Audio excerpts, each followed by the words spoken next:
Hey, what's up guys? So in this video, we will see how to turn on and off selfie camera mirroring effect on the Samsung Galaxy A07. Now, if I open the camera app on my smartphone, as you can see in the preview, my thumb is pointing to the right side. But if I capture a selfie, as you can see, the final image is reflected. Now, to turn off the mirroring effect in your photos, in the camera app, just tap on the four dots over here, then tap on the settings icon. And from here, you will find the option of Save Selfies as they appear in the preview. Now just enable this toggle. And once you enable this toggle, you will disable the mirroring effect and the photos will be captured as they appear in the preview. Just like that.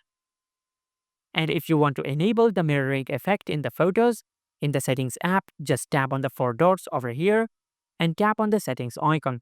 And from here, just make sure you disable Save Selfies as previewed. And once you disable this toggle, you will enable the mirroring effect back on your Samsung phone.